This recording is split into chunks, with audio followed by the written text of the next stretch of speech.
Maintaining momentum is always a challenge for transition year coordinators and transition year teachers at different times of the year. Among the synonyms for momentum include energy, strength, force, drive, power, and so on. When we speak about maintaining momentum, we refer to the ways in which we inject energy and drive into the year to maintain the eagerness of our students to learn through the various activities we plan and provide for them, either in their individual subjects or outside of the normal classroom scenarios. Momentum is also mentioned in the Return to School Transition Year 2020-2021 document. When focusing on the core subjects, it states, the academic momentum of pupils should be maintained and indeed increased to provide a suitable bridge between the junior and leaving certificate. In our previous TY webinars broadcast in September and now available on the PDST website entitled the TY Picnic 2020-2021, we focused on the importance of assessing whatever gaps exists in students' knowledge and learning as a result of being away from the physical classroom since March 2020. This gap may still be evident, and formative and summative assessment techniques assist in this discovery. And of course, we are all still encouraged to make good use of our time with the students in order to bridge this gap.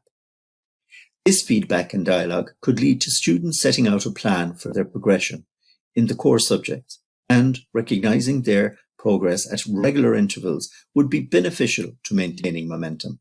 For example, a maths student identifies that they cannot do a whole lot of things in algebra, and as they progress through the study of maths, they reflect on their progress in light of this list.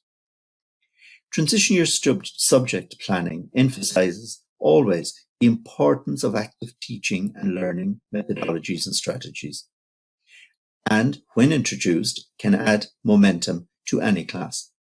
A variety of assessments also is mentioned as being important. PDST resources available to teachers regarding how to effectively do, for example, project work, or role play, or oral presentation, or any online program, as the one highlighted here, may assist with the maintaining of momentum. Of course, the PDST Active Learning Methodology booklet and the Integrated Approach to Teaching, Learning, Teaching and Assessment Post-Primary resource assists in maintaining or adding momentum in many classroom scenarios. More specific subject assistance is to be found in other documents. For example, this one for the Irish language, programs such as Show Scala from Conradh na Gaeilge, available free of charge and online during lockdown, may offer an opportunity to raise the profile of Irish in the school while maintaining momentum in the Irish language classroom. For all subject teachers, SCULNet has a great pool of resources suitable for transition year. For example, in a search in SCULNet for transition year resources, there were over 550 to be found. Again, this knowledge and resource may assist in maintaining momentum through the various strands of transition year. In the second layer, the Leaving Cert subject sampling layer, students are afforded an opportunity to sample the Leaving Cert subjects available in the school. There is an opportunity to inject momentum here also, as various school departments usually provide an insight into their subject area in order for students to make a more informed choice. The importance of this layer has been mentioned in Department of Education and Science inspection reports, where one inspector reported that students indicated in the course of their evaluation that they were better prepared to make an informed choice for Leaving Certificate following subject sampling in TY. Where it has not been possible to have all the various subject areas represented in the TY timetable, an opportunity should be afforded that allows students to sample those subjects in some manner. It could be suggested to students to keep a journal of all the subjects the school has to offer in senior cycle, and as they sample the various options, to record the new knowledge they acquired about the subject. For example, what subjects are suitable for what different careers? What were their thoughts and the questions about the various subjects? Notes on discussions with the career guidance teacher or with subject teachers. In a blended learning scenario, great use can be made of careerportal.ie, where subjects for Leaving Cert are well explained. This could be used as a useful project in schools where a one-day-a-week work experience model is being used. Indeed, this project could be central to a broader career investigation project. The third layer involves the TY modules or subject layers. Many schools have the ability to host short modules, either half a year or a third of a year. And of course, each time there is a modular switchover, there is energy injected into the year. In schools with small numbers or with timetable restrictions, then perhaps various modules may be delivered by the same teacher at different times of the year. Of course, this takes pre-planning and requires tapping into the knowledge, experience, and interests of the teachers who are delivering. External guest speakers, when planned well, with discussions before, during, and after the event, creates great momentum. If individual teachers could organise one guest speaker, virtual or visiting, at some stage of the year, again, this would add and maintain momentum. When TY teachers wish to design a transition unit, their attention should be brought to the guidelines on the NCCA website. All teachers' attention should be drawn also to the list of transition units already designed for them in order for them to tweak or implement it on the transition year program. The fourth layer is the layer in which the once-off events occur, work experience being an example of this. And of course, this layer has been the greatest challenge this year, and yet schools have continued to be inventive and creative in overcoming these obstacles. Advice would be to attempt and try at least one of these once-off events each term, perhaps using some of the suggestions you hear this evening or from the TY coordinators in the breakout rooms. As these events are so dependent on the settings and resources of individual schools, it's difficult to suggest specific events. Many schools are attempting and successfully producing virtual dramas, virtual musicals, virtual shows. Arts Week could be a good project as an in-house or even in a blended learning scenario where students set up competitions in relation to the arts and publish their best entries in print or on the school website. Other weeks can be selected. Wellness Week or Wellbeing Week. A project that could be attempted here is Independent Living or Home Management Week, where there's a focus on skills students need in the future in order for them to live independently, in college perhaps, or even for them to help out and appreciate the home. Learning how to iron, how to change a plug, how to prepare a meal, interview parents, how they feel about home management. The list is endless and can be compiled listening to the student voice on what they would like to be able to do also. This is just a rough draft or a guide that may be of some assistance. The remainder of the school year we have divided into 4 terms. Term 1 from here to Christmas, which is 4 weeks. Here are a few suggestions. Give the term a theme. In this case, we've selected giving or keeping positive. Christmas was always a busy time for transition year students, and this can also be maintained, but perhaps with much more caution. Craft fairs and charity work can be held virtually or online. Carol singing can be used as a cross-curricular theme as they record their carols in different languages. Involve students in creating advent calendars, creating annual calendars using a variety of skills, different languages, history, computers, photography, etc. Why not publish a special newsletter celebrating how much you have achieved as a school community and acknowledging the uniqueness of your experience. Term 2 is over 5 weeks and perhaps again to focus on a cross-curricular theme, allowing students to suggest a theme that they would like to explore. Involve the outside world in the project. Record it, photograph it, video the work.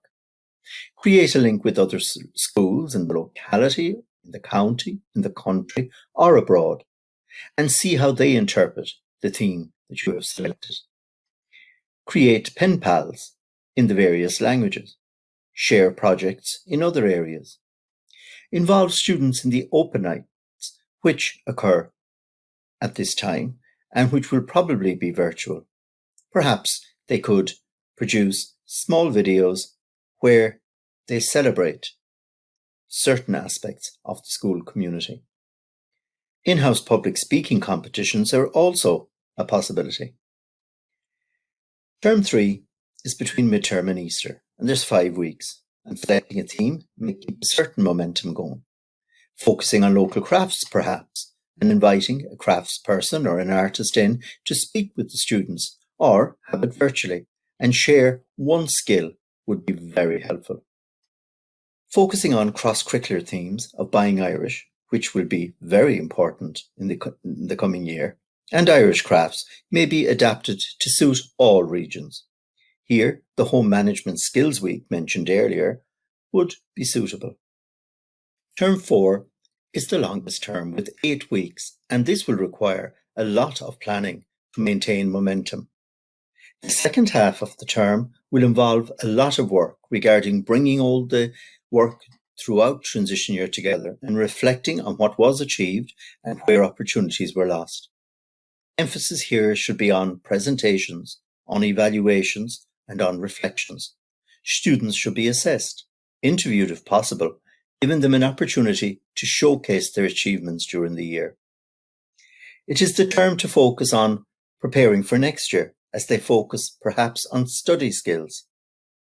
If it is possible for work experience to go ahead in accordance with current health and safety guidelines, then this would be a good term. Of course, the longer evenings and the hopefully better weather conditions will lend opportunities to undertake projects outside, like gardening or other outdoor activities. If an outdoor event can be held to fulfill the requirements of Gaisce, this would add momentum. Organising European Week on the first or second week of May, coinciding with European Day, affords the opportunity to create a cross-curricular theme, and with clear outcomes can provide a source of momentum for students at this stage of the year. So there's ideas for projects for transition year students during the pandemic, but I might add these are just add-on projects to what is already, I'm sure, there's a lot of very good projects within the schools, and these are just a few ideas that can be added into that. So, possible categories for consideration, we're looking at enterprise, science, social and community, statistics, history, the economy, and digital literacy. So if we look at enterprise, first of all, and just these are a few extra ideas for enterprise projects.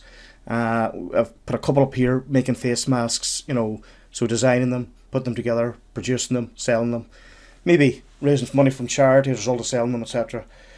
The idea of a Christmas ornaments marking the whole idea of the pandemic, that could be through the woodwork department, it could be through even different things through the science or home economics department, but again it's just kind of to mark the era we're in, to supplement other projects that are going on.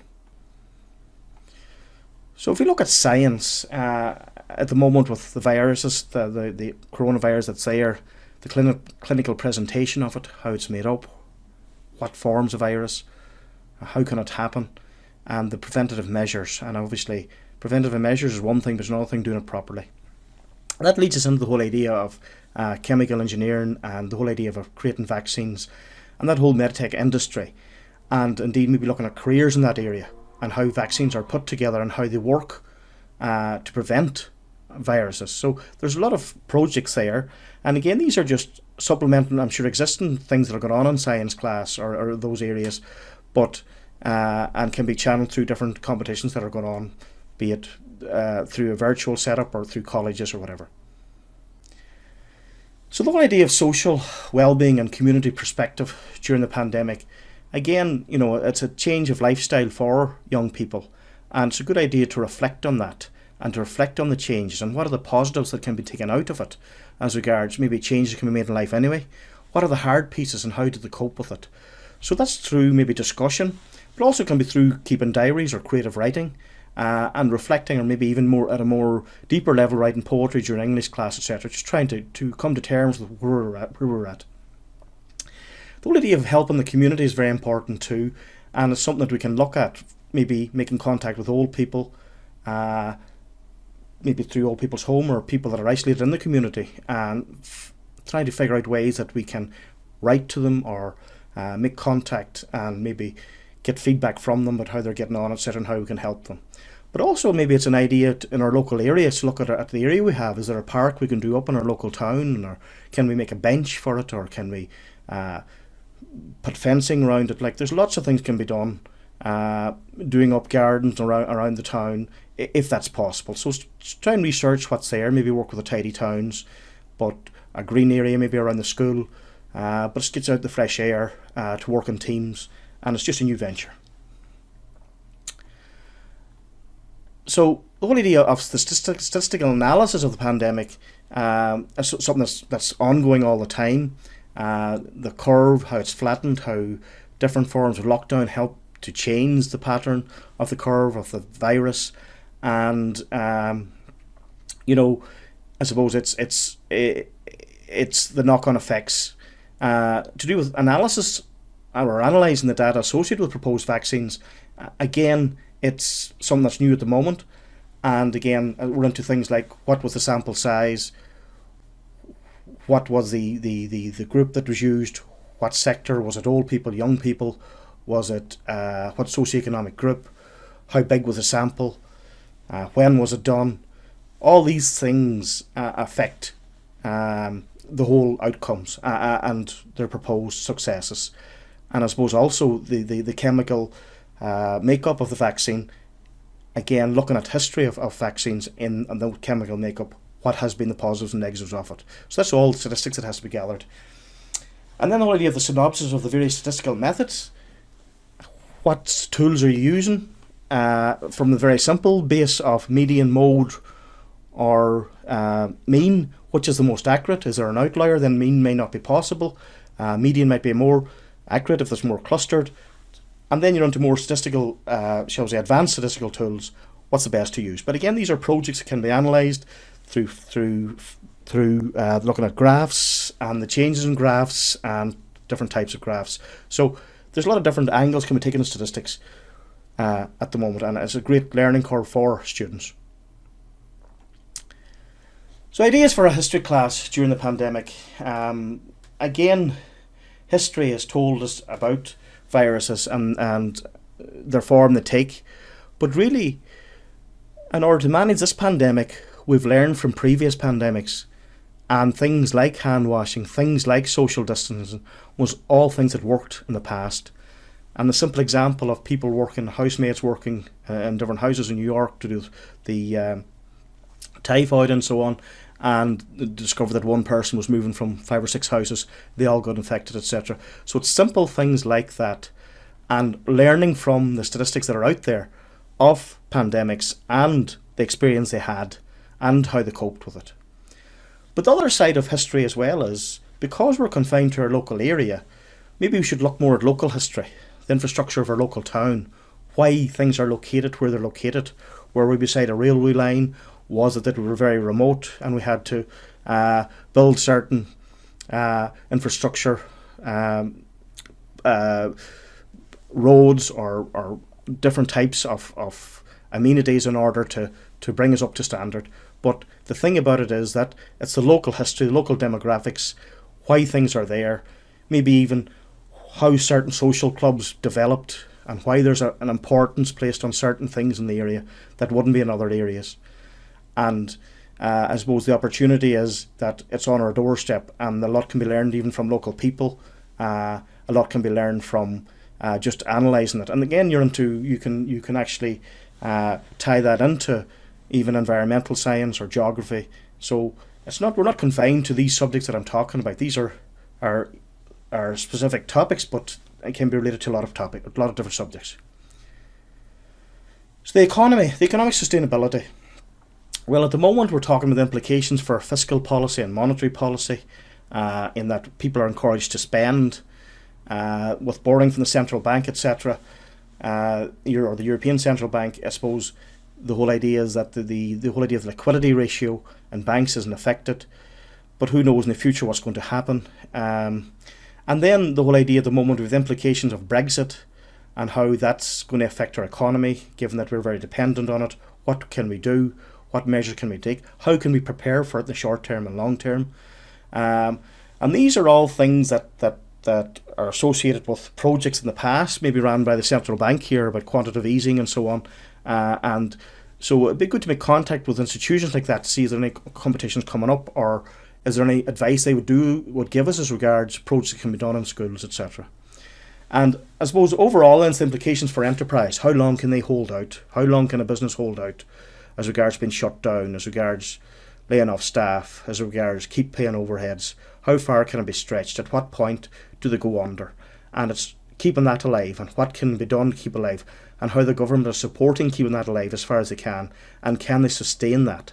And that's the whole idea of it's a great education as regards how economics works, and how economic growth can be sustained. And again, as I say, these can be fed into existing projects. It can be a project in school, or it can be working with outside agencies. So digital literacy and creativity is something that can be used across a lot of subjects, from the point of view that you can make a documentary to do with history, or it could be a film that could be acted out as regards the pandemic, what's going on for certain people in it. So you have a lot of skills then developed between a theme, between writing, imagery, mood, but also very important teamwork, delegating jobs. But at the end of the day too, it's looking at the technologies within the school. What laptops do we have? What iPads do we have? What software can be downloaded? How can it be worked? And so it's all idea then of bringing all that together, having plenty of communication among staff members that are teaching transition, or even teachers that are not, to keep them in the loop, what's going on. And we've mentioned a lot of different projects here, but it might be an idea to maybe concentrate on 2 or 3 rather than all, given your skill sets of your staff, given the resources in the school.